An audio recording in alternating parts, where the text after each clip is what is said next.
কোরআনে কারীমের মধ্যে আল্লাহ পাক এই পৃথিবীর বুকে যারা আরামের টাটকা সুখগুলি আরামগুলি যারা বর্জন করে আল্লাহ রাব্বুল আলামিনকে বিশ্বাস করে যারা জীবন পরিচালনা করেছে, আল্লাহ পাক তাদের জন্য জান্নাত রেখেছেন এবং তাদের জন্য বলছেন সাবিকু ইলা মাগফিরাতিম মির রাব্বিকুম ওয়া জান্নাতিন আরদুহা কাআরদিস সামাই ওয়াল আরদ উইদ্দাত লিল্লাযীনা আমানু বিল্লাহি ওয়া রাসূলিহি।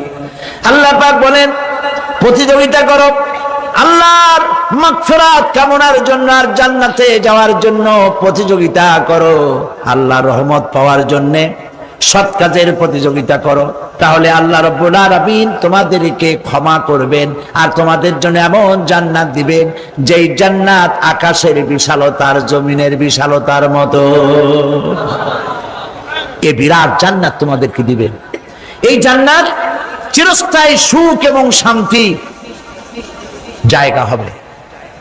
মাসালুল জান্নাতিল্লাতী উইদাল মুত্তাকুন ফিহা আনহারুম মিন মাইন গায়রি আসিলিন ওয়া আনহারুম মিন লাবানিন লাম ইয়াতাগায়্যার তা'আমুহু। আল্লাহ পাক বলছেন জান্নাত আল্লাহ পাক ওয়াদা করেছেন মুত্তাকীদের জন্য। আল্লাহ পাক জান্নাত দিবেন যে জান্নাতের ভেতরে রয়েছে মধুর প্রস্রবণ, রয়েছে দুধের প্রস্রবণ, রয়েছে সেখানে স্বচ্ছ পানীয় পানির প্রস্রবণ রয়েছে।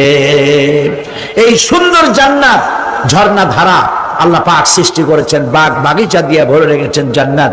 সেই জান্নাতে জান্নাত হবে এয়ার কন্ডিশন, রৌদ্রের তাপ হবে না সেখানে, রৌদ্রের খরতাপ হবে না সেখানে, ঠান্ডার প্রচন্ডতা থাকবে না। কিরকম হবে জায়গাটা?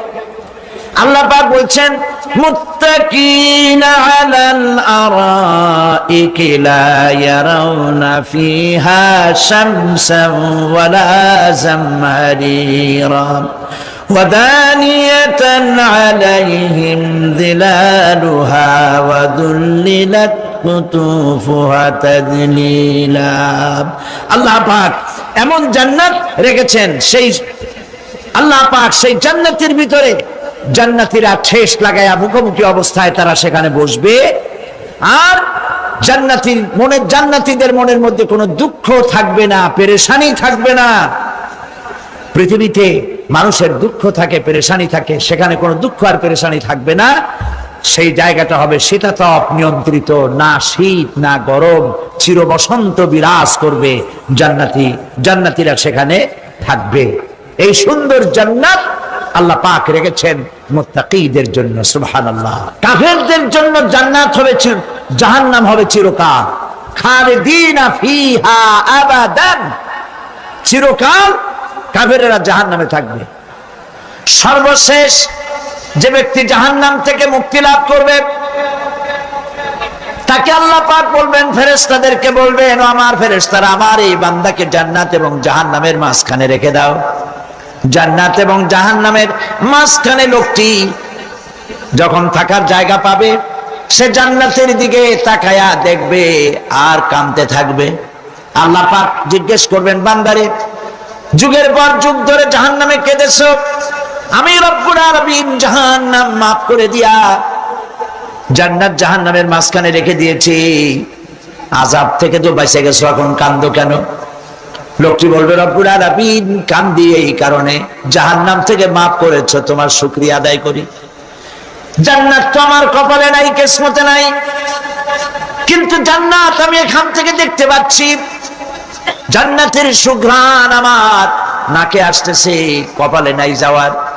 আমি কাঁদি এই জন্য, তুমি যদি মেহেরবানি করে আমাকে জান্নাতের দরজার কাছে একটু দাঁড় করায় দিতা, প্রাণ ভরে তোমার জান্নাতের দৃশ্যটা একটু দেখতাম। আল্লাহ পাক তার আরজি পূরণ করবেন, বলবেন যাও, ফেরেশতাদের বলবেন এর জান্নাতের দরজার কাছে দাঁড় করায় দাও। জান্নাতের দরজার কাছে দাঁড়িয়ে লোকটি আবার কান্না শুরু করবেন। আল্লাহ পাক প্রশ্ন করবেন, এবার কান্দো কেন?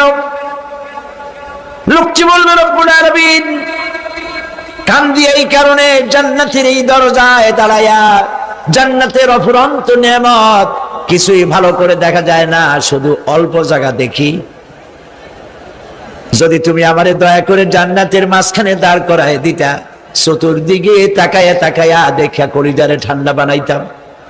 তবে আমি ওয়াদা করি জান্নাতের কোনো নাজ নেয়ামত, কোনো ফল আমি খাবো না, ধরবো না, সইব না। একটুখানি মেহেরবানি করে মাঝখানে দাঁড় করাইয়া দাও, জান্নারে ঠান্ডা করি। আল্লাহ রাব্বুল আলামিন ফেরেশতাদের বলবেন, আমার এই বান্দারে জান্নাতের মাঝখানে দাঁড় করাইয়া দে। আল্লাহর নবী বলেন, জান্নাতের মাঝখানে দাঁড়িয়ে লোকটি আগের চাইতে আরো জোরে চিৎকার মেরে কাঁদতে থাকবে। আল্লাহ পাক বলবেন, বান্দারে কি হলো তোর? দরজার কাছে আসতে চাইছিলে, আইনা দিলাম। আবার এবার মাঝখানে আসতে চাইছো, তাও এনে দিয়েছি। আবার কান্দো কেন? লোকটি বলবে, রব্বুল আলামিন এবার কান্দি এই জন্যে, তুমি যখন দয়া করে একটিবার জান্নাতের মাঝখানে এনে আমাকে দাঁড় করায় দিয়েছো, তুমি রহমান রহিম গফুরুর রহিম, এই জান্নাত থেকে আবার আর বাইর করে দিও না। আল্লাহ রাব্বুল আলামিন বলবেন, ও আমার বান্দারে, আমার এই জান্নাত তোর খুব পছন্দ হয়েছে নাকি? লোকটি বলবে, রব্বুল আলামিন কলিজা ঠান্ডা হয়ে গেছে, ভাবতেও পারি না এই জান্নাত এত সুন্দর। আল্লাহ পাক বলবেন, বান্দারে এরকম একটি নয়, দুইটা নয়, তোর জন্য আমি 10টা জান্নাত এরকম রিজার্ভ করে রাখছি। সুবহানাল্লাহ। আল্লাহ পাককে ভয় করে পৃথিবীর সমস্ত পাপ থেকে যারা নিজেকে রক্ষা করবে, আল্লাহ তাদের জন্য এই জান্নাত রেখে দিয়েছেন। সুবহানাল্লাহ। সেই জান্নাতের রিসিপশন আপনারা আন্দাজ করতে পারবেন না, রিসিপশন কারে কয়। কি এর প্রধানমন্ত্রী আর প্রেসিডেন্ট, 4-5টা পুলিশ আর আর্মি আসে একটা ফাঁক করে সেলুট মারলো, বাস শেষ হয়ে গেল, এরকম না। জান্নাতীদেরকে রিসিপশন দেওয়া হবে। জান্নাতীরা যখন আল্লাহর হুকুমে জান্নাতের দিকে যেতে লাগবে, আর যখন জান্নাতের কাছে চলে যাবে, আল্লাহ রাব্বুল আলামিন শোনায় দিচ্ছেন, হাত্তা ইযা জাউহা ফুতিহাত আবওয়াবুহা ওয়া ক্বালা লাহুম খাজানাতুহা সালামুন আলাইকুম তিবতুম ফাদখুলুহা খালিদিন। সুবহানাল্লাহ। জান্নাতীরা যখন জান্নাতে প্রবেশ করার দরজার মুখোমুখি হবে, দ্বার রক্ষীগণ তখন বলবে, সালামুন আলাইকুম, আল্লাহর শান্তি তোমাদের উপরে বর্ষিত হোক। সুবহানাল্লাহ। দুনিয়ার টাটকা টাটকা সুখগুলি 2 পা দিয়ে ঠেলে দিয়েছো, টাটকা সুখগুলি গ্রহণ করো নাই, হারাম খাও নাই, আল্লাহর দ্বীন কায়েমের জন্য রক্ত দিয়েছো, জীবন দিয়েছো, কষ্ট করেছো, আল্লাহকে ভয় করেছো। আমাদের সালাম গ্রহণ করো, জান্নাতের মধ্যে ঢুকে যাও চিরকালের জন্য। সুবহানাল্লাহ। আর বাইরে হওয়া লাগবে না, চিরকাল এই জান্নাতের মধ্যে তোমরা বসবাস করতে পারবে। আল্লাহ রাব্বুল আলামিনের ফেরেশতারা বলে দিবেন। জান্নাতের মধ্যে আল্লাহ পাক হুরদের সঙ্গে জান্নাতীদের বিয়ের ব্যবস্থা করে দিবেন। কোরআনে কারীমে আল্লাহ পাক বলেন, মুত্তাকিইনা আলা সুরুজিম মাসফুফাতিন ওয়া যাওয়াজনাহুম বিহুরিন ঈন। সামনাসামনি ভাবে সাজানো সারি সারি আসন সমূহের উপর তারা ঠেস লাগায় বসে থাকবে, আর আল্লাহ রাব্বুল আলামিন হুরদের সাথে জান্নাতীদের বিয়ের ব্যবস্থা করে দিবেন। যেসব হুরের সঙ্গে বিয়ে হবে তাদের আল্লাহ পাক বিবরণ দিচ্ছেন কি রকম হবে তারা। লাম ইয়াতমিসহুন্না ইনসুন ওয়ালা জান, এর পূর্বে জিন এবং ইনসান এদেরকে কেউ স্পর্শ করে নাই। কিরকম তারা? কাআন্নাহুন্নাল ইয়াকুতু ওয়াল মারজান, যেমন ঝিনুকের ভিতরে মণিমুক্তা থাকে, এইভাবে আল্লাহ পাক তাদেরকে পবিত্র করে রেখে দিয়েছেন। আমার প্রিয় ভাইরা, আল্লাহ রাব্বুল আলামিন কোরআনে কারীমের ভিতরে বলেছেন, ফাবিআইয়ি আলা'i রাব্বিকুমা তুকাযযিবান। জান্নাত দান করে আল্লাহ পাক এবার জান্নাতীদেরকে সম্বোধন করে বলবেন, ইয়া ইবাদি লা খাউফুন আলাইকুমুল ইয়াওমা ওয়ালা আনতুম তাহজানুন। হে আমার বান্দারা, লা খাউফুন আলাইকুমুল ইয়াওম, আজ আর কোনো ভয় নাই। সুবহানাল্লাহ, সুবহানাল্লাহ। আজ আর কোনো ভয় নাই, কোনো চিন্তাও নাই, আরামে এই জান্নাতের মধ্যে বসবাস করো। এরপরে আল্লাহ পাক জিজ্ঞেস করবেন, ও আমার জান্নাতীরা, আমি যেসব ওয়াদা করছিলাম আমার ওয়াদা মোতাবেক সমস্ত নিয়ামত পেয়েছো? তারা বলবে, হ্যাঁ পেয়েছি, সব নিয়ামত আপনার ওয়াদা মোতাবেক সব পেয়েছি। আল্লাহ রাব্বুল আলামিন বলবেন, সব পাও নাই, ওয়ালাদাইনা মাজিদ, আমার কাছে আরো বেশি আছে। সুবহানাল্লাহ, আমার কাছে আরো বেশি আছে। জান্নাতীরা বুঝবে না সে আরো বেশিটা কি, এর থেকে আর বেশি কি। প্রিয় ভাই সব, নবী করিম সাল্লাল্লাহু আলাইহি সাল্লাম বলেছেন, জান্নাতের সুখ আর শান্তি কোন চোখ নাই যা দেখেছে, যা কোন অন্তঃকরণ নাই যা কল্পনা করতে পেরেছে। এই জান্নাত মুত্তাকিদের জন্য আল্লাহ রাখছেন। সুবহানাল্লাহ। জান্নাতীরা ভাবতেও পারবে না সেই নিয়ামতগুলি কি। প্রিয় ভাই সব, সেই মুহূর্তে আল্লাহর নবী মুহাম্মদুর রাসূলুল্লাহ সাল্লাল্লাহু আলাইহি ওয়াসাল্লাম বলবেন, রব্বুল আলামিন, আমার উম্মতেরা জান্নাতীরা বুঝতে পারে নাই আপনার কাছে কি নিয়ামত আরো বেশি আছে। আমার এই উম্মতেরা জান্নাতীরা আপনার ওয়াদা মোতাবেক সব পেয়েছে, কিন্তু একটি জিনিস এখনো তাদের কিসমতে হয় নাই। সেই জিনিসটা হলো, যারা তার রবকে না দেখে শুধু কোরআন আর হাদিসের কথা শুনে আরবের ঘুম হারাম করে তাহাজ্জুদের নামাজ আদায় করেছিল, চোখের পানি ফেলেছিল, যারা জান্নাত দেখে নাই, জাহান্নাম দেখে নাই, আপনাকে ভয় করে যারা জীবন পরিচালনা করেছিল, যারা আপনাকে দেখে নাই, না দেখে শুধু কোরআন হাদিস বিশ্বাস করে যারা অকাতরে নিজেদের জীবন বিলায় দিয়েছিল, এই জান্নাতীরা এখন পর্যন্ত তার রবকে দেখতে পারে নাই। আল্লাহ রাব্বুল আলামিন তার সামনে থেকে ৭০,০০০ পর্দা সরে যাবে।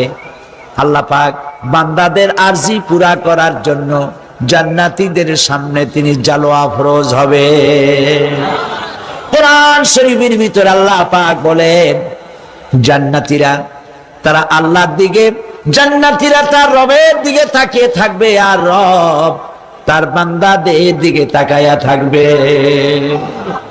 প্রাণ ভরে জান্নাতীরা রবকে দেখবে। সুবহানাল্লাহ, আল্লাহ পাককে দেখবে। প্রাণ খুলে আজ দোয়া করি, রব্বুল আলামিন, জান্নাতের যেই পরিবেশে, যেই জায়গায় তুমি দয়া করে তোমার গোলামদেরকে তুমি নিজেই দর্শন দিবে, দেখা দিবে। মনিব গো, ও আমাদের রব, আজ এই বিশাল জনসমুদ্র নিয়ে তোমার দরবারে আবেগ ভরা কণ্ঠে বলি, যে অনুষ্ঠানটি তুমি এমন মুবারক অনুষ্ঠান করবে যেখানে তুমি জান্নাতীদেরকে দেখা দিবে, ওই জান্নাতের কোনো একটি, ওই অনুষ্ঠানের কোনো একটি কোনায় কানায় আমাদেরকেও দাঁড় করাইয়া দেখান তো।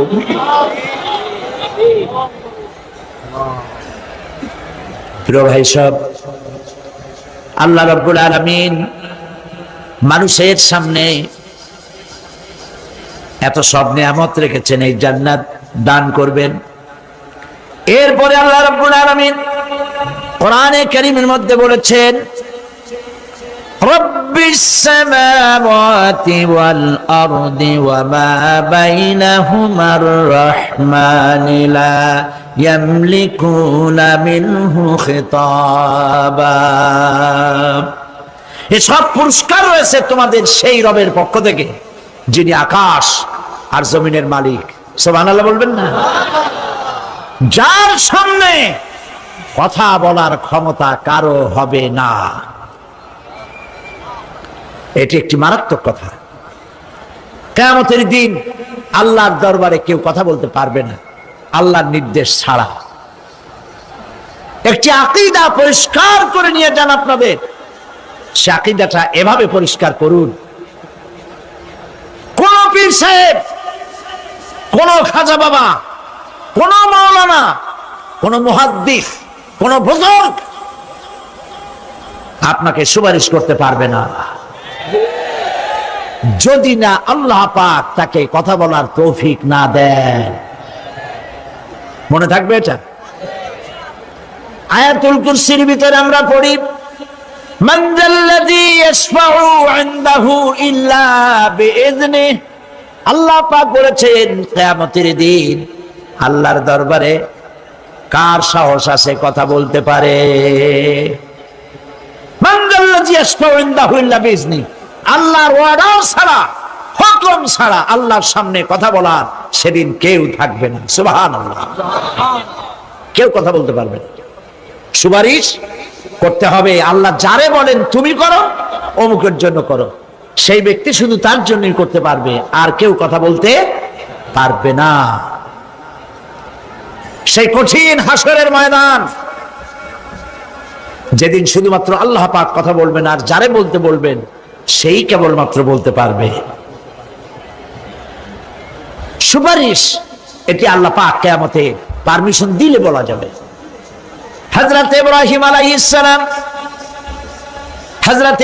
আলাইহিস সালাম কিয়ামতের দিন তার নিজের পিতা সম্পর্কে সুপারিশ করবেন। রব্বুল আলামিন, আমার আব্বার জন্য সুপারিশ করতেছি, মেহেরবানি করে জাহান্নাম থেকে তারে আপনি রক্ষা করুন। আল্লাহ রব্বুল আলামিন বলবেন, ইব্রাহিম তোমার সুপারিশ মঞ্জুর হবে না। প্রিয় ভাই সব, একটু মাথা খাটান, চিন্তা করেন।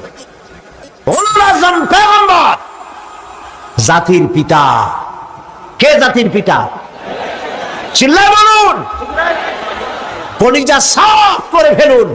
মুসলমানদের জাতির পিতা হাফিজ কেউ হতে পারে না।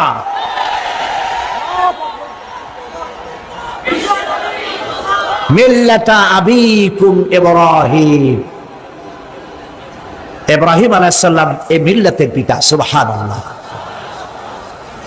হযরত ইব্রাহিম আলাইহিস সালাম কিয়ামতের দিন বলবেন, আল্লাহ আমার আব্বার জন্য সুপারিশ করছি। আল্লাহ পাক বলবেন মঞ্জুর হবে না। আসর তোমার পিতা হতে পারে, কিন্তু আমার খলিলকে আগুনে ফেলার জন্য নমরুদকে সে সহযোগিতা করেছে, আমি তোমার পিতাকে ক্ষমা করব না।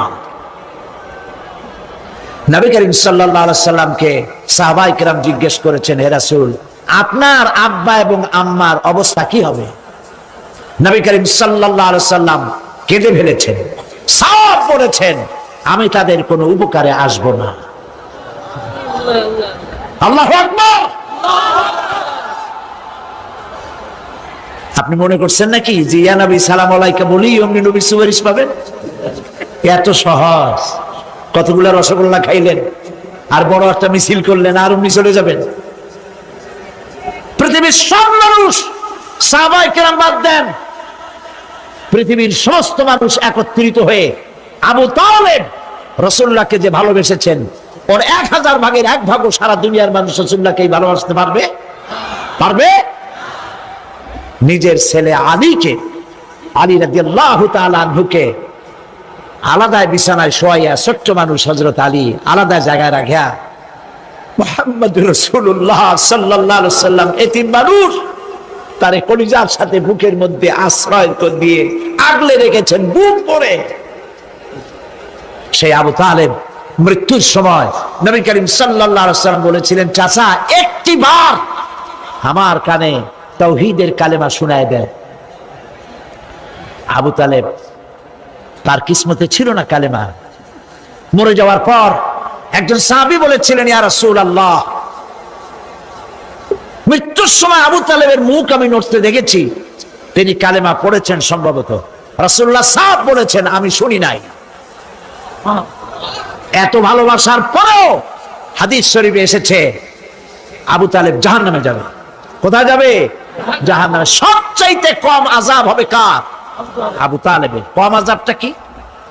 হাদিস শরীফে এসেছে কম আযাব হলো জাহান্নামের আগুন দিয়ে এক জোড়া জুতা তৈরি করে আবু তালেবের পায়ে পরিয়ে দেওয়া হবে। সেই জাহান্নামের আগুনের তৈরি করা জুতার তাপে আবু তালেবের মাথার ঘিলুগুলো টকবক করে পড়তে লাগবে।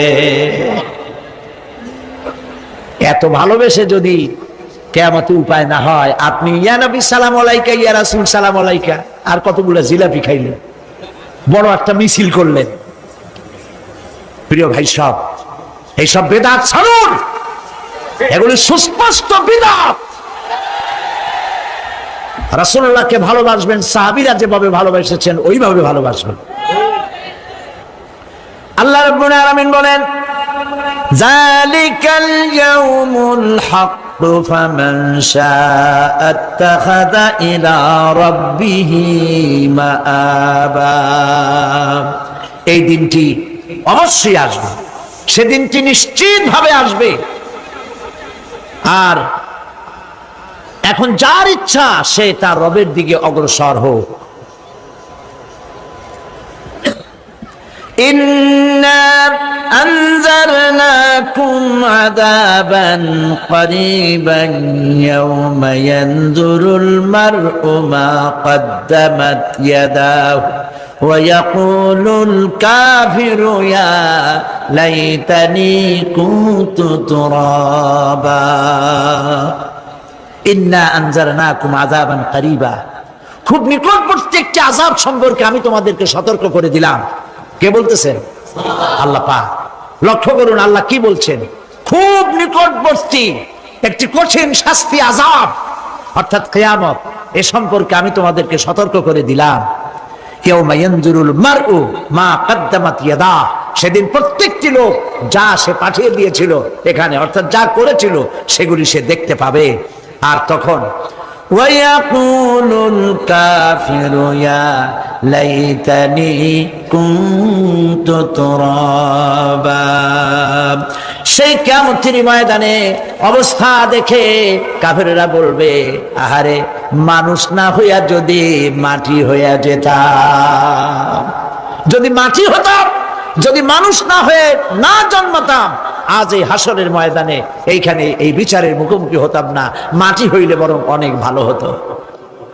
এই পৃথিবীতে আমরা এসেছি, চলে যাব, যাওয়ার আগে এই কোরআন একটি বিশাল জনগোষ্ঠী এমন বানাতে চেয়েছে যে জনগোষ্ঠী এই কোরআন দিয়ে একটি বিশাল সমাজ গড়বে, রাষ্ট্র গড়বে, এমন রাষ্ট্র গড়বে যেই রাষ্ট্রে দুঃখ থাকবে না, অশান্তি থাকবে না, যেখানে সুখ থাকবে, সমৃদ্ধি থাকবে, আর কিয়ামতের দিন আল্লাহর জান্নাতে তারা চলে যাবে। তেমন একটি সমাজকে আমরা চাই। সবাই বলেন সেরকম একটি সমাজকে আমরা চাই। প্রিয় ভাই সব, কিয়ামতের দিন আমরা যেতে চাই জান্নাতে। কোথায় যেতে চাই বলেন? জোরে বলেন। এই জান্নাতে যাওয়ার জন্য দুইটা কাজ করতে হবে। কয়টা কাজ?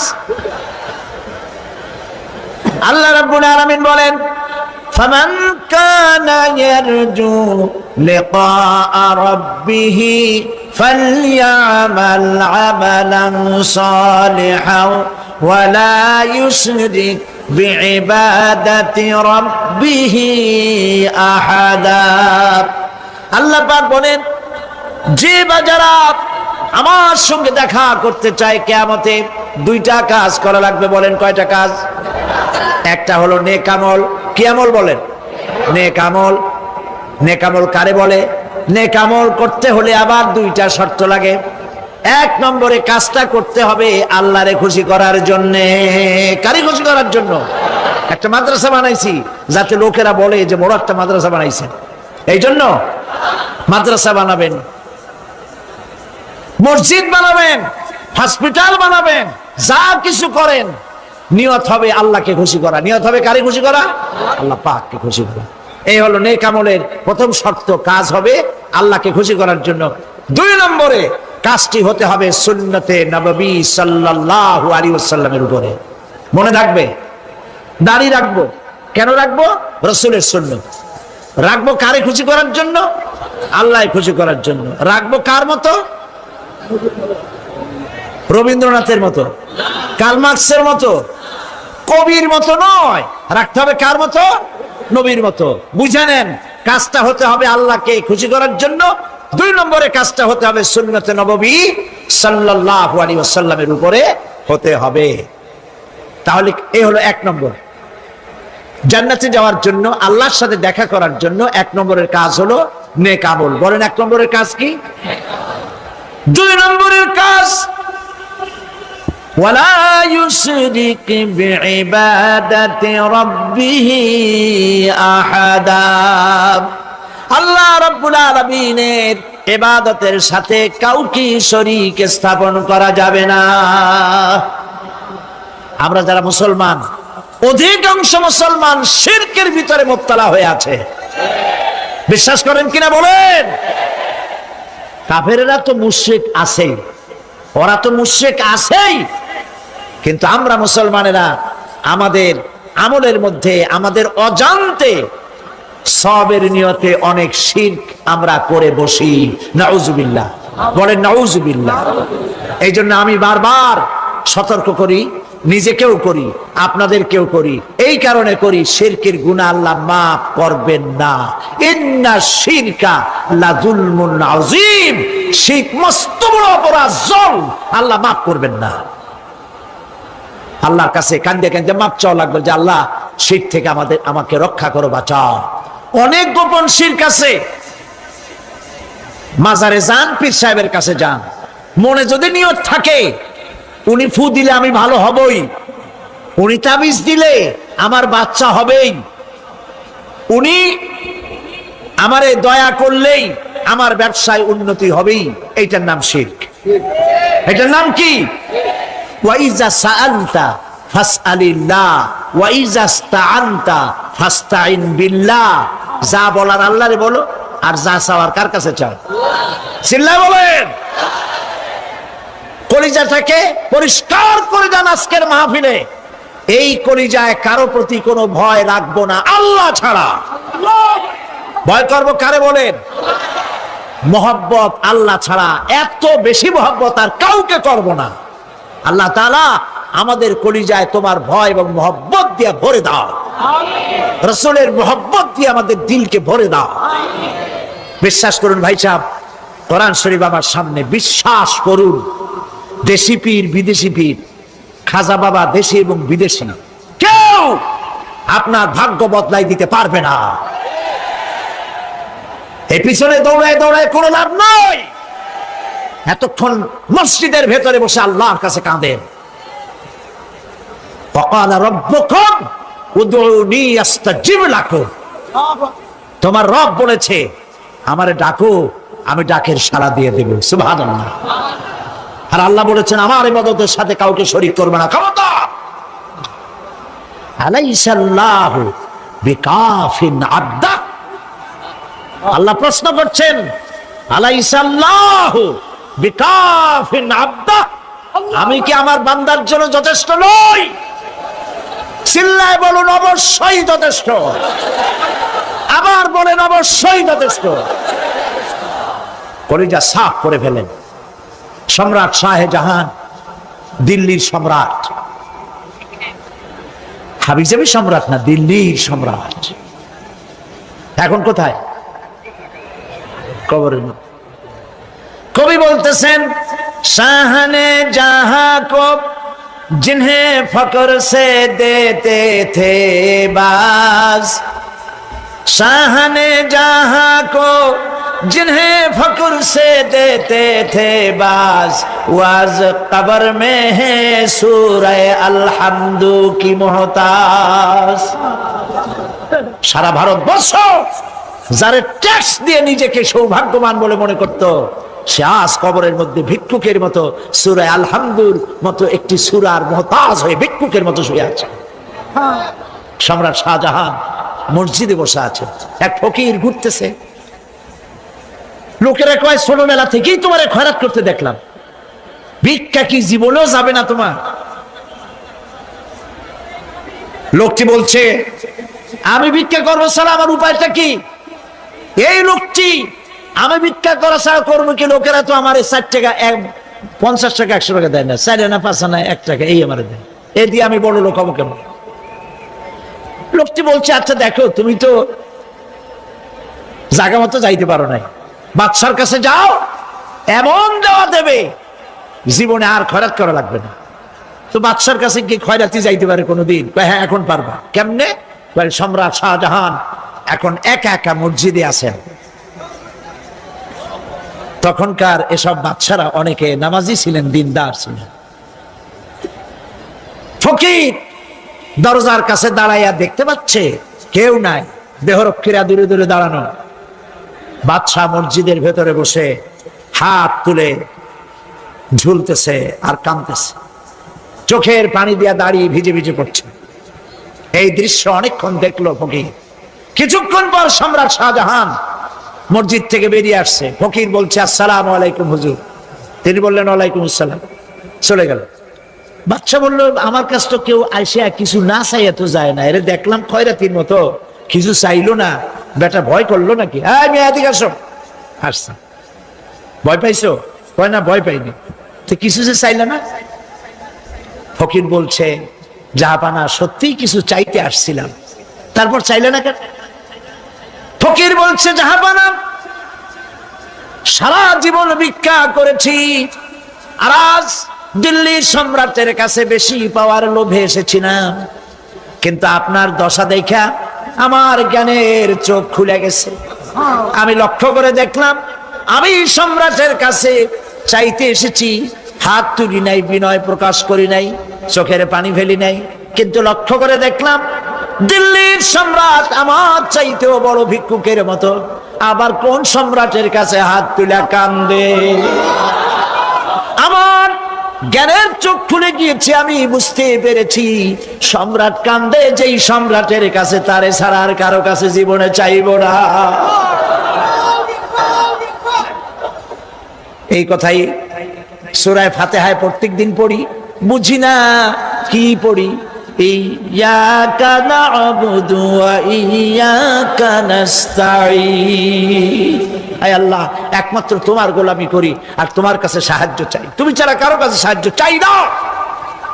কলিজা সাফ করুন। কোন মরা পীর, কোন জিন্দা পীর আপনার মনের আশা পুরা করতে পারবে না, পারবে না, পারবে না।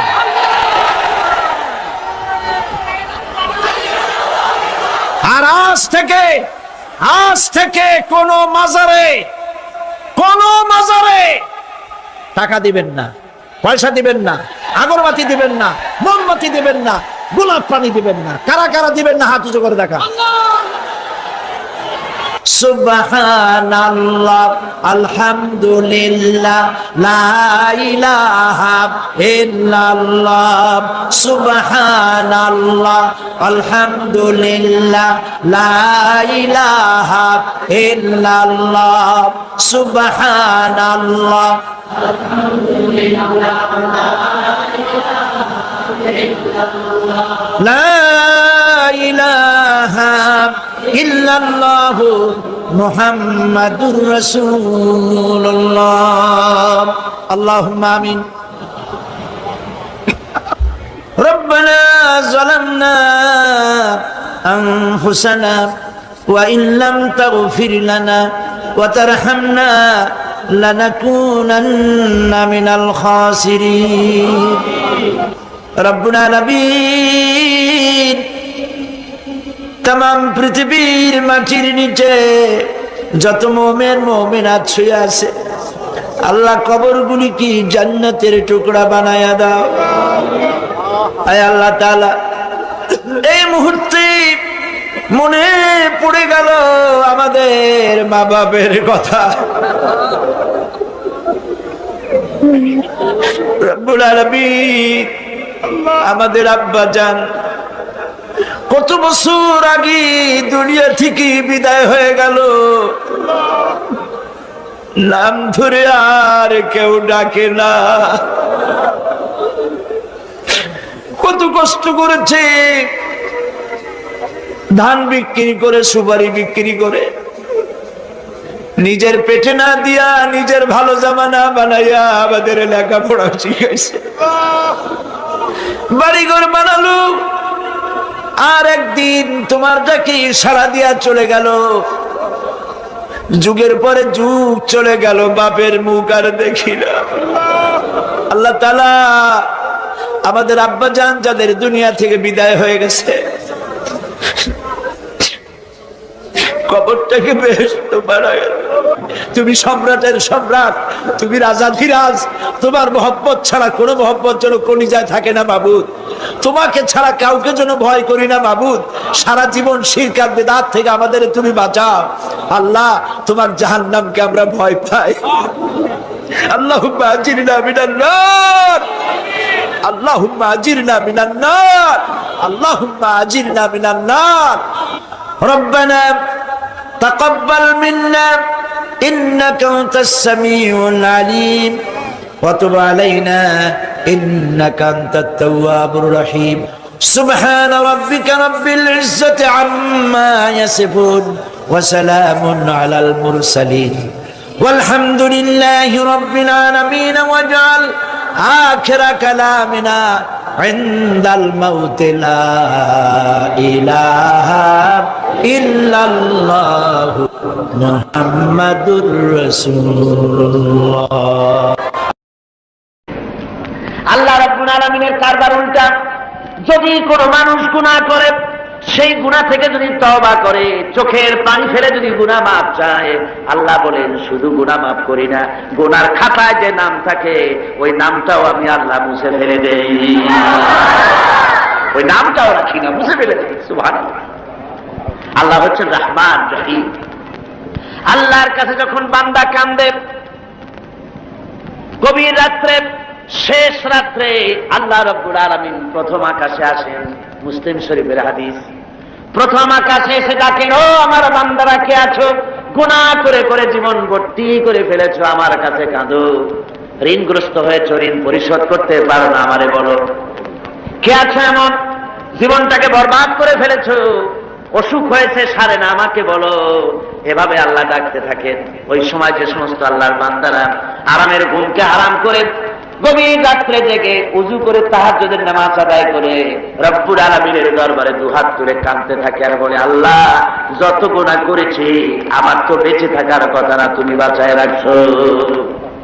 হাদিস শরীফে এসেছে, আল্লাহ বলেন, ও হাবিব, যখন একটা বুড়া মানুষ আমার কাছে হাত উঠায়, দাড়ি পাকা মানুষ, একজন দাড়ি পাকা বৃদ্ধ মানুষ যখন আমার কাছে হাত উত্তোলন করে, নবীজি বলেন ওই বুড়া মানুষটা যখন বলতে থাকে, আয় আল্লাহ রাব্বুল আলামিন, আমার এখন বয়স নাই, কামাই করতে পারি না, তাই ছেলে পেলেরা আমার চোখে দেখতে পারে না, বউর কাছে আমার কদর নাই, ছেলে পেলের কাছে আমার কদর নাই, ঘরে আমার জায়গা নাই, এখন আমি কামাই করতে পারি না, আমি এখন দাঁড়াতে পারি না, কোমর সোজা হয় না, পা চলে না, শুনতে পাই না, কান বন্ধ হয়ে গেছে, চোখে দেখি না, চোখের দর্শন শক্তিও নষ্ট হয়ে গেছে।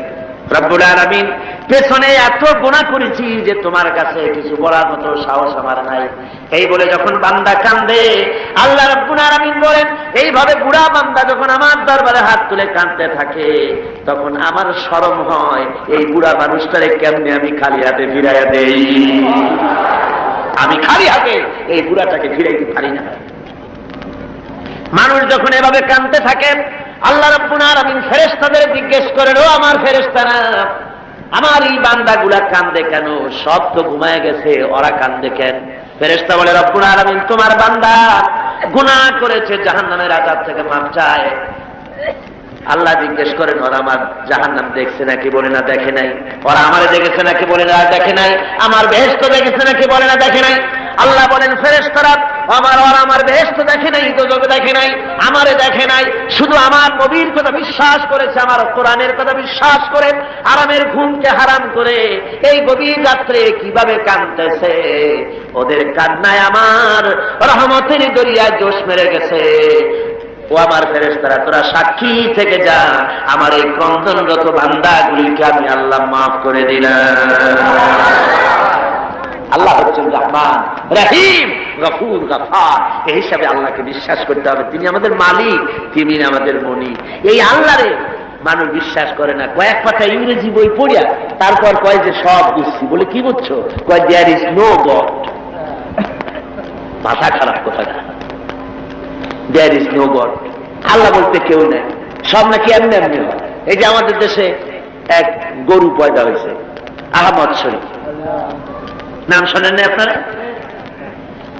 আমরা বলেছি যে এটা তো আহমদ শরীফ না, এটার নাম হচ্ছে আহমাক। আহমাক শরীফ, শরীফ শরীফ মানে ভদ্র, আর শরীফ মানে দুষ্ট, আর আহমক মানে বেকুব। ওর হচ্ছে বোকা, একদিকে বোকা আর একদিকে দুষ্ট। বোকা কেন? বোকা এই জন্য বেচারা ডক্টরের ডিগ্রি করেছে, বিশ্ববিদ্যালয়ের শিক্ষক, লেখাপড়া জন্য বিজ্ঞান ব্যক্তি, অথচ মালিক চেনে না। মালিক চেনে, কিন্তু আমাদের দেশে গরুতেও মালিক চেনে। গরুতে মালিক চেনে না। বিলের মধ্যে, পোলার মধ্যে রাতের বেলা যাইয়া আপনি ডাক দেন আপনার গরুরে, যেখানে থাকুক আপনার কাছে ছুটে আসবে, ঠিক কিনা কর? বাড়িতে যদি গরু তো কিছুটা ভদ্র, কুত্তা, এই কুকুর আপনার বাড়িতে যদি শিকারী কুকুর থাকে, রাত্রিবেলায় যদি আপনার বাড়িতে আরেকজন যাইয়ে ওঠে আর যদি কাশি দেয়, তাহলে তাকে তাড়াইয়া নদী পার করে ছাড়বে না কর? আর আপনি গত রাত্রে যান, আওয়াজ দেওয়া লাগবে না, শুধু একটা কাশি দেবেন, কুকুর এসে আপনার পায়ে ল্যাজ গুলাবে, মুখ ঘষবে, ঠিক কিনা? হ্যাঁ রে আল্লাহ, কুত্তায়ও মালিক চেনে। আহমদ শরীফ এমন গরু, এমন কুকুরের চাইতো নিকৃষ্ট, মালিকরে চিনল না। জোরে কন্যা উজুবিল্লাহ। এমন কপাল পোড়া। যেই লেখাপড়া শিখলে পরে স্রষ্টাকে চেনা যায় না, ওই বিদ্যা 4 পয়সা মূল্য নাই। আছে মূল্য? মূল্য নাই। আল্লাহ রাব্বুল আলামিনকে বুড়ো আঙ্গুল দেখায়। আল্লাহ আবার এগুলোর কিছু কয় টয় না। পিঁপড়ায় যদি হাতিরে দেখে কয় যে কত বড় একখান হাতি হয়েছে, এই বলে যদি পিঁপড়া হাতিরে নিন্দামন্দ করে, হাতি কি তেড়ে আসে নাকি? পিঁপড়াকে তাড়াত করে? করেন। মানুষ তো আল্লাহর কাছে মানুষগুলো কি? কিছুই না, পিঁপড়ার চাইতো ছোট। কিসের বড়াই মানুষের? আল্লাহ বলছেন ওয়াল্লাহুল গানিয়্যু ওয়া আনতুমুল ফুকারা, তোমরা সব ফকিরের গোষ্ঠী আর বেনিয়াজ, বেপরোয়া কেবলমাত্র আল্লাহ সুবহানাহু ওয়া তাআলা। পড়েন সবাই, কুল হুয়াল্লাহু আহাদ আল্লাহুস সামাদ লাম ইয়ালিদ ওয়া লাম ইউলাদ ওয়া লাম ইয়াকুল লাহু কুফুয়ান আহাদ। কুল হুয়াল্লাহু আহাদ, বলুন আল্লাহ এক এবং একক, নিরঙ্কুশ, বেনিয়াজ, তিনি কারো মুখাপেক্ষী নন। তাকে কেউ জন্ম দেয়নি, তিনিও কাউকে জন্ম দেন নাই। আকাশ আর জমিনে আল্লাহর সমকক্ষ কেউ নাই। জোরে বলেন সুবহানাল্লাহ। প্রচন্ড ক্ষমতার মালিক। রাতকে দিন বানাতে পারেন, সাগরকে নগর করতে পারেন, নগরকে সাগর বানায় দিতে পারেন, ফকিরকে ধরে প্রেসিডেন্ট বানায় দিতে পারেন, আবার কোটিপতিকে ভিক্ষুকে পরিণত করে দিতে পারেন। যে প্রেসিডেন্ট দেখা যায় গলা থেকে শুরু করে পা পর্যন্ত ফুলের মালা দিয়ে বোঝাই, সম্মানের কোনো অভাব নাই।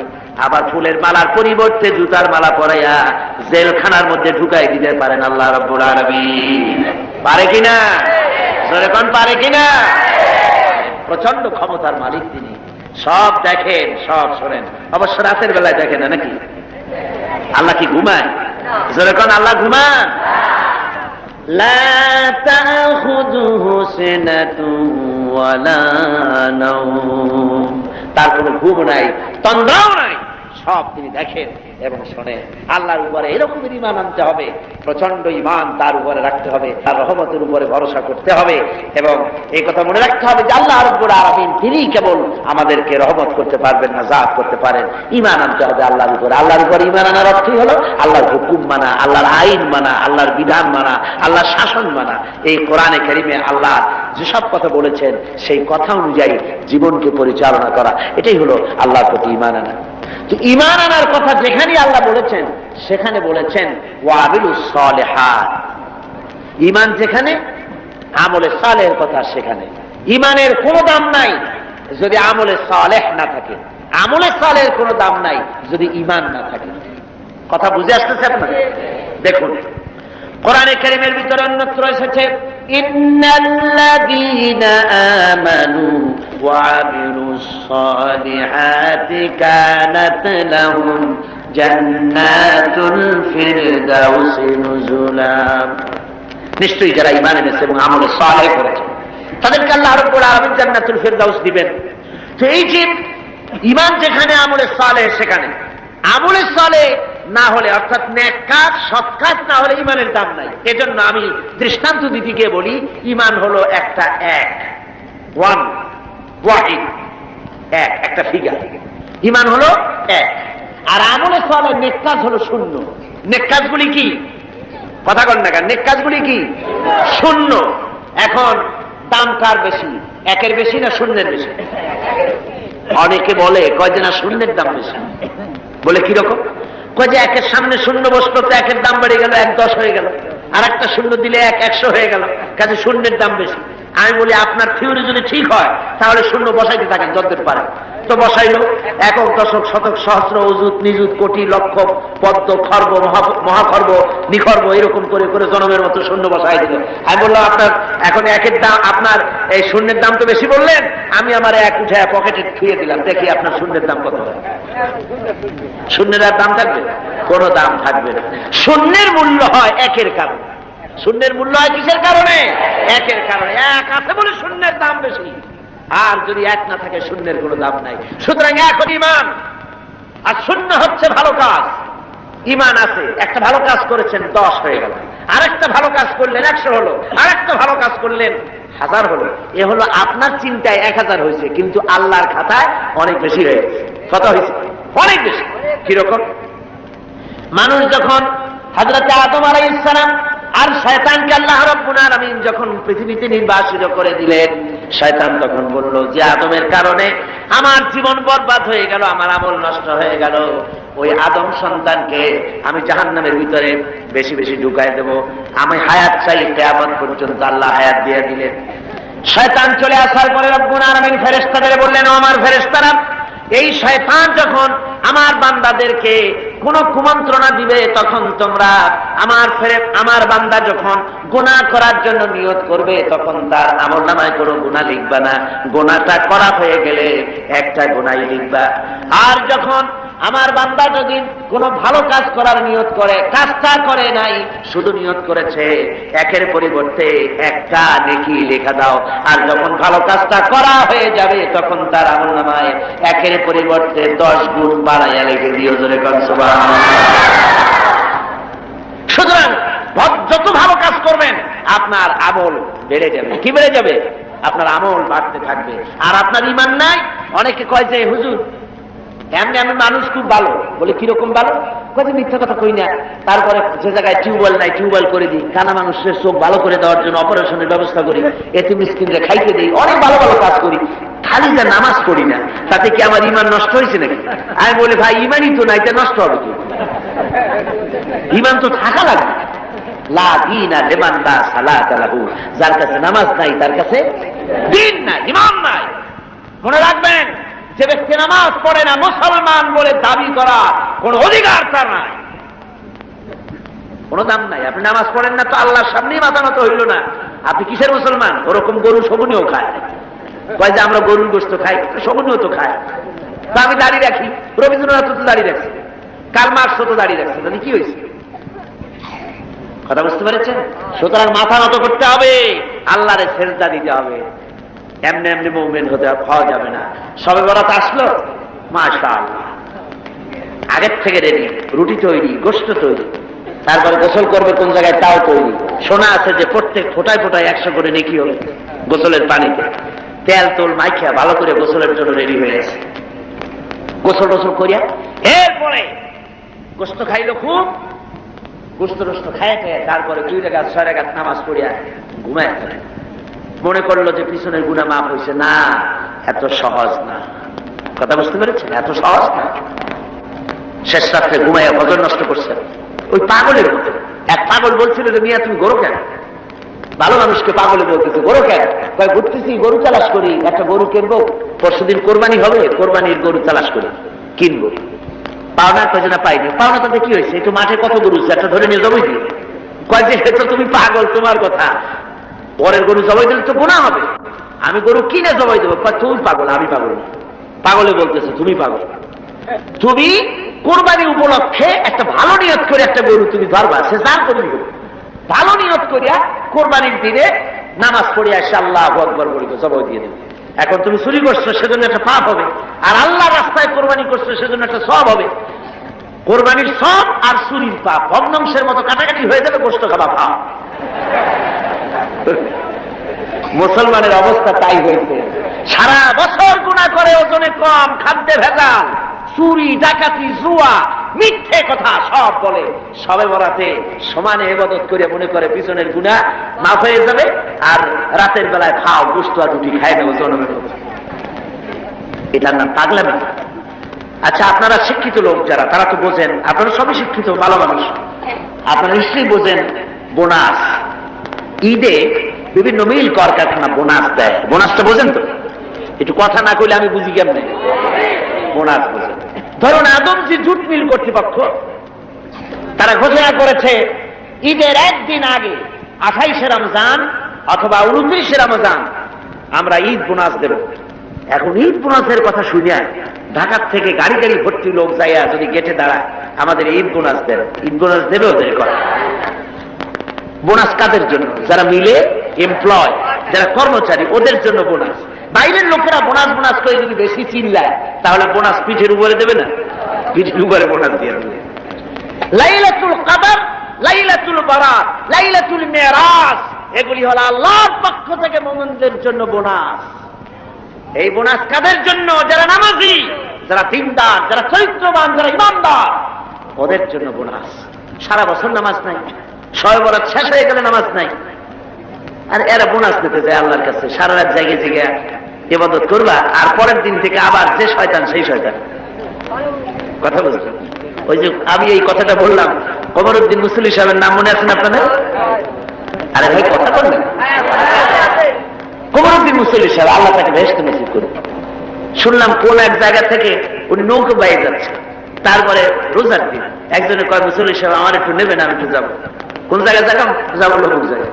তারপরে তারা নিছে নিয়া সে বলছে যে আমি একটু ভাই আপনারা সাহায্য করে, কয় না ভালো লাগবে না, আমি সব কামাই করি, তুমি বসো।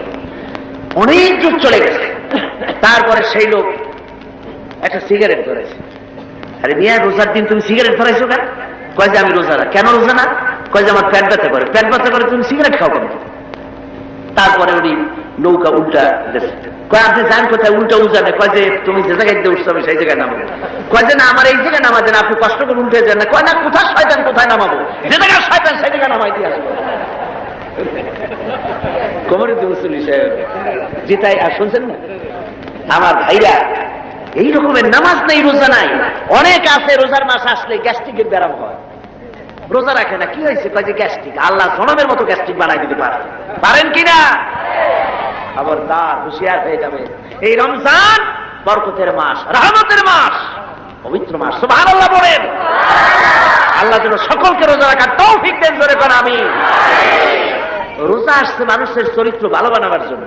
হায় রে কপা, এই রোজা আসলে মুসলমানদের মেজাজ যায় খারাপ। হিন্দুরা বিকাল বেলায় মাছের বাজারে যায় না, মুসলমানদের রোজা মেজাজ খারাপ। বেলা 12টার সময় চোট লাভ, 2টার সময় গালাগালি, যারে বলা লাগে ভাই তারে কয় সারা। লোকেরা কয় দুনিয়াতে চেষ্টা, কয় যে রোজায় ধরছে। অফিসে গেছে, কাজ করতে পারে না, ঘুমায়। কয় লোক ঘুমায় কেন? কয় যে রোজায় ধরছে। যে রোজা তার চরিত্র ভালো বানাবে, সেই রোজা দিয়ে তার চরিত্র নষ্ট হচ্ছে, তার ঈমান নষ্ট হয়ে যাচ্ছে। তার কারণ কি? কারণ হলো ঘুম আসে, মেজাজ খারাপ হয়। মেজাজ খারাপ হয় কেন? পেটে অশান্তি হলে মেজাজ খারাপ হয়ে যায়। আল্লাহ বলছে যে সারাদিন একটু না খাইয়া থাকো।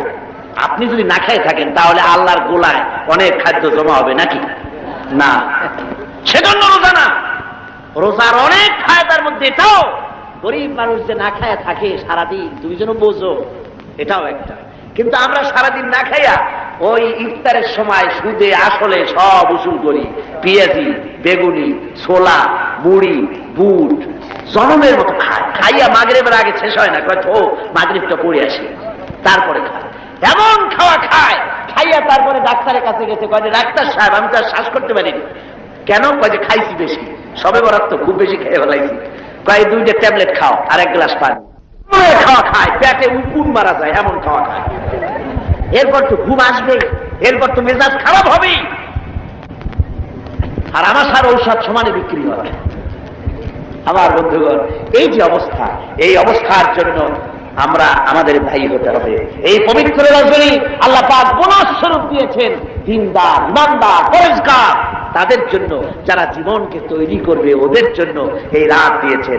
এই রাতকে বেশি বেশি ইবাদত করে জীবনকে পরিশুদ্ধ করতে হবে, আমলে সালেহ করতে হবে, নেক কাজ বেশি বেশি করতে হবে। নেক কাজ কারে কয় সেই ব্যাখ্যাটা সংক্ষেপে দিয়ে দিই। নেক কাজ, আল্লাহ রাব্বুল আলামিন বলেন, الذي خلق الموت والحياة ليبلوكم أيكم أحسن عملا। আল্লাহ পাক বলছেন, আমি মৃত্যু এবং জীবনকে সৃষ্টি করেছি এই জন্য যে তোমাদের মধ্যে আমলের দিক থেকে কে উন্নত সেটা যাচাই করার জন্য। এখন আমলে আহসানে আমল, উন্নত আমল কি তার ব্যাখ্যা কি? উন্নত আমলের জন্য দুইটা শর্ত। উন্নত আমলের জন্য কয়টা শর্ত? ভালো করে বোঝেন আর শোনেন। উন্নত আমলের জন্য দুটি শর্ত। একটি শর্ত হচ্ছে আমলটা হতে হবে আল্লাহর রেজামন্দির জন্য, আল্লাহকে খুশি করার জন্য আমলটা হতে হবে। দুই নম্বর শর্ত হচ্ছে আমলটা হতে হবে সুন্নতে নববীর উপরে, রাসূল পাক যেভাবে কাজটি সম্পাদন করেছেন তার উপরে হতে হবে, তাহলে এটা হবে আহসানে আমল। আপনি নামাজটা কেমনে পড়বেন? আপনার পীর সাহেব যেমন পড়েন ওই রকম, আপনার মাওলানা সাহেব যেমন পড়েন ওই রকম, আপনার মুহাদ্দিস সাহেব ওই রকম না।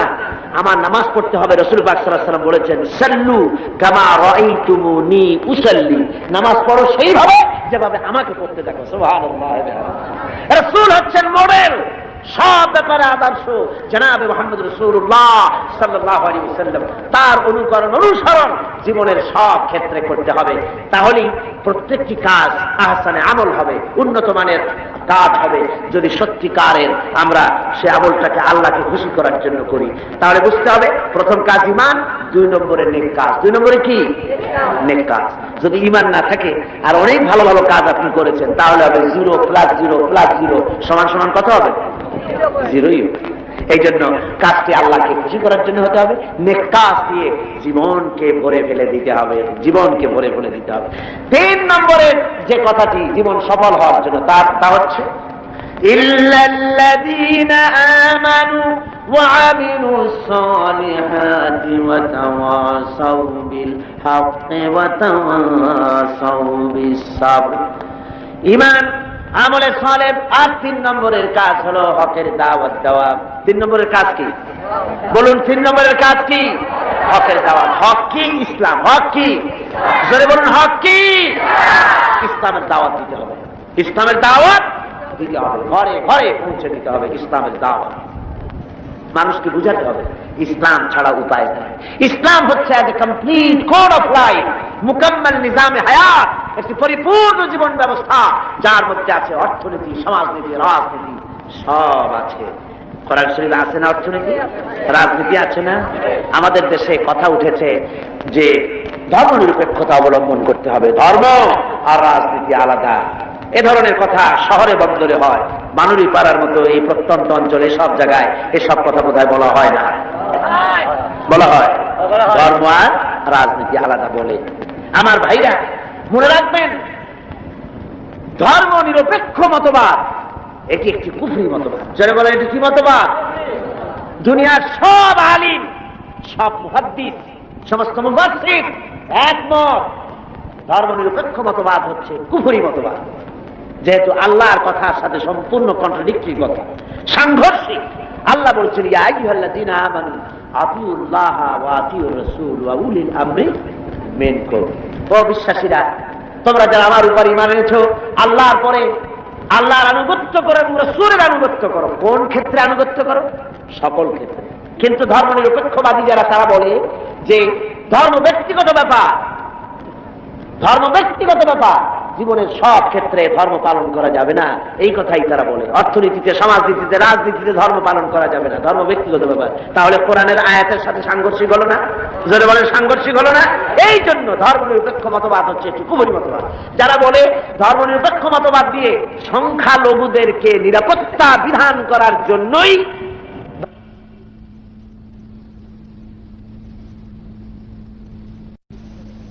ধর্মনিরপেক্ষতাবাদ। এই কথা যারা বলে তাদের জন্য দেখতে হবে ভারতে ধর্মনিরপেক্ষ মতবাদ একটি স্বীকৃত শাসনতান্ত্রিক স্বীকৃত মতবাদ, কিন্তু এই মতবাদ দিয়ে তাদের দেশে তারা কি সংখ্যালঘুদের জান মাল এবং তাদের উপাসনালয়কে নিরাপত্তা দিতে পেরেছে? জোরে বলেন, পেরেছে? ধর্মনিরপেক্ষ মতবাদ আরেকবার প্রমাণ করে দিল যে এটা কোনো মানুষের জন্য সঠিক মতবাদ হতে পারে না। ওরা বাবরি মসজিদ ভেঙেছে। ভারতের প্রধানমন্ত্রী নরপশু রাও, এটা নরসীমা না, এটা নরপশু। পৃথিবীতে কোন মানুষ আজ পর্যন্ত মসজিদ ভাঙ্গার অপরাধ পৃথিবীতে কেউ করে নাই, ঠিক কিনা করে? কেউ করেনি। এই পৃথিবীর সবচেয়ে নিকৃষ্ট শয়তান নরপশু ভারতের প্রধানমন্ত্রী। এটা কি শয়তান? জোরে বলেন, ওটা কি? এই শয়তানটি বিজেপি দিয়ে মসজিদ ভাঙাইছে। বাবরি মসজিদের উপরে যখন শাবল এবং কোদাল চলতেছিল, CNN কেবল নিউজ নেটওয়ার্কের মাধ্যমে যখন আমরা এই দৃশ্য দেখেছি, আমার তো মনে হচ্ছিল যে এই শাবলগুলি মসজিদের উপরে পড়ছে না, বরং পৃথিবীর 125 কোটি মুসলমানের কলিজার উপরে পড়তেছে। মুসলমানদের কলিজা ভেঙে চুরে ওরা টুকরা টুকরা করে দিচ্ছে। মসজিদ ভাঙা হয়, এরপর সে মুসলমানের কলিজায় আগুন জ্বলে না, ওইটা কি মুসলমান? ওইটা কি মুসলমান? মুসলমান। ভারতের মুসলমানেরা তারা রাস্তায় নেমেছে, নিরস্ত্র প্রতিবাদ করতে রাস্তায় নেমেছে। নরপশু পুলিশেরা এই মুসলমানদেরকে গুলি করে পাখির মতো শিকার করেছে। যখন মসজিদ ভাঙা হয়, পুলিশেরা রাইফেল নিয়ে নীরব হয়ে নীরব দর্শকের ভূমিকা পালন করে, একটা ফাঁকা গুলিও করে না। অথচ মুসলমান গুলি মেরেছে, একটা দুইটা না, হাজার হাজার মুসলমান মেরেছে। এ পর্যন্ত শত শত মসজিদ ভেঙে তারা টুকরা টুকরা করে ফেলেছে। ভারতের একটা বড় রকমের এজেন্ট, বড় রকমের দালাল ভারতের একটি দল আমাদের দেশে কাজ করে, আছে না? আছে কিনা কম? ভারতের এই গোলামেরা বাংলাদেশ পার্লামেন্টে যখন ভারতের এই কাজের প্রতিবাদ আর নিন্দা জানাচ্ছিল, সেই গোলাম দলটি যদি 5 ভাগ বলেছে মসজিদ ভাঙার কথা, 95 ভাগ বলেছে ভারতের স্বার্থের কথা। জোরে কর নাউজুবিল্লাহ। ওরা মসজিদ ভেঙেছে, টুকরা টুকরা করে দিয়েছে। আমরা মসজিদ ভাঙার প্রতিশোধ নিতে গিয়ে বাংলাদেশে কোনো মন্দির ভাঙতে পারি না, ঠিক কিনা? জোরে বলেন, ঠিক কিনা? মন্দির ভাঙা যাবে না। যদি কেউ মন্দির ভেঙে থাকে কোথাও, নিশ্চয়ই সব অপরাধ করেছে।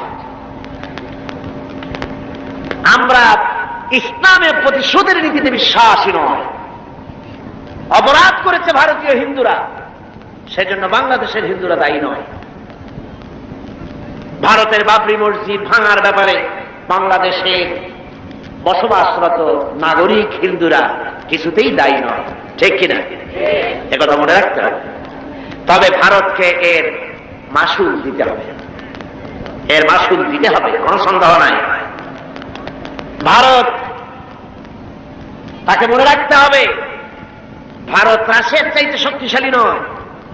রাশিয়ার মতো প্রচন্ড শক্তিশালী দেশ, পারমাণবিক অস্ত্রের গুদাম যার কাছে, রাসায়নিক অস্ত্রের গুদাম যার কাছে, সেই রাশিয়া আফগানকে ভাঙতে এসে রাশিয়া নিজেই ভাঙে চুরা টুকরা টুকরা হয়ে গেছে, যায় নাই? আজকে পবিত্র লাইলাতুল বারাত, আপনারা বিশ্বাস করুন, নরপশুরাও ভারতের বাবরি মসজিদকে যেভাবে ভেঙেছে, মসজিদের ইটগুলো যেভাবে টুকরা টুকরা করেছে, গোটা ভারত ইতিহাসের থেকে, মানচিত্র থেকে, পৃথিবীর মানচিত্র থেকে টুকরা টুকরা হয়ে বুঝে যাবে ইনশাআল্লাহ।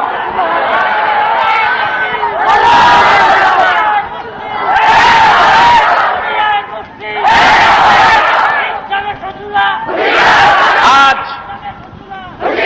হিন্দুস্তানের সঙ্গে মুসলমানদের একটা লড়াই হবে, হিন্দুস্তানের সাথে মুসলমানদের একটা যুদ্ধ হবে।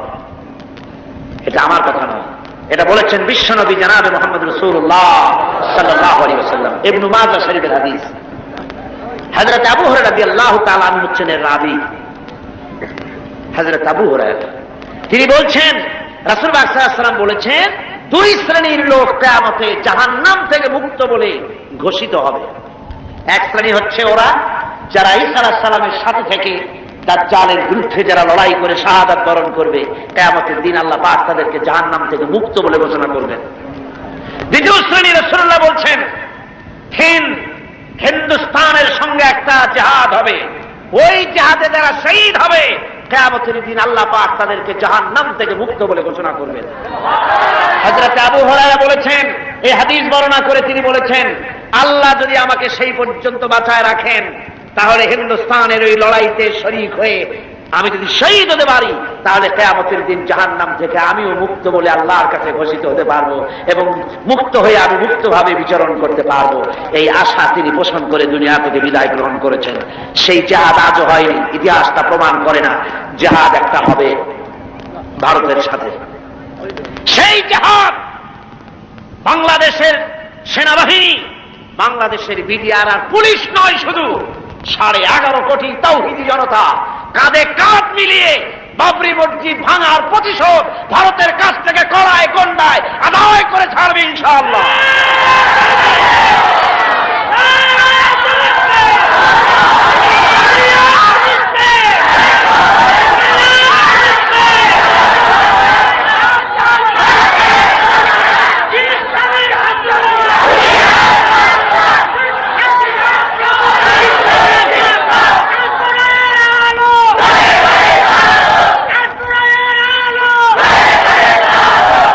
কথা মনে রাখতে হবে, আল্লাহ পাক মুমিনদের সাথে থাকেন। কোরআনে কারিমে রব্বুল আলামিন বলেছেন, ওয়ালা তাহিনু ওয়ালা তাহসানু ওয়া আনতুমুল আ'লাউনা ইন কুনতুম মুমিনিন। কোনো ভয় নাই, কোনো চিন্তা নাই, তোমরা যদি মুমিন হও আমি আল্লাহ রব্বুল আলামিন তোমাদেরকে জয়ী করব। জোরে কোন সুবহানাল্লাহ। তোমরা বিজয়ী হবে তোমরা যদি মুমিন হও। সুতরাং হকের দাওয়াত নিয়ে অগ্রসর হতে হবে। ইসলামের বিজয় আসতেছে সামনে, ইসলামের চরম চূড়ান্ত বিজয় আসবে। আজকে মানবীপাড়ার যত তরুণ যুবক, কলেজ ইউনিভার্সিটির ছাত্র যারা এই মাহফিলে তোমরা এসেছো, যুবকদের বলবো তোমরাই ইসলামের মূল মেরুদণ্ড। তোমাদেরকে রাসূলুল্লাহ ভালোবেসেছেন, ইসলাম তোমাদেরকে কদর করেছে, তোমাদেরকে আসতে হবে মূল পথে। ওইসব আজেবাজে আন্দোলন ছেড়ে দিতে হবে, মানুষের তৈরি করা মতবাদ এসব আন্দোলন ছেড়ে দিতে হবে। তোমরা চিন্তা করে দেখো না, তোমাদের নেতারা তোমাদের কাছে কি চায়, তোমাদের নেতারা তোমাদেরকে কি বলে।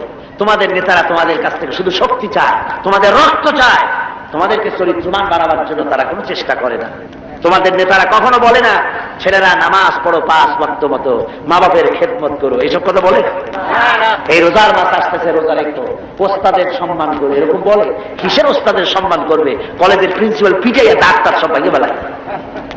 ঢাকা বিশ্ববিদ্যালয়ের প্রাক্তন ভাইস চ্যান্সেলর মনিরুজ্জামান মিয়া সাংবাদিক সাক্ষাৎকারে বলতেছিলেন দুঃখ করে, আমি বিশ্ববিদ্যালয়ের এমন এক জন্তু, আমার দাঁতও নাই, নখরও নাই, খালি বসে বসে মার খায়। আমরা বলেছি মার তো খাবিনি, মেহমান দাওয়াত দিয়ে নিজের পোষা গুন্ডা দিয়ে মার খাওয়ায়, মার আপনি খাবেন না, খাবে কিনা? এটা খাওয়া খুব স্বাভাবিক কথা।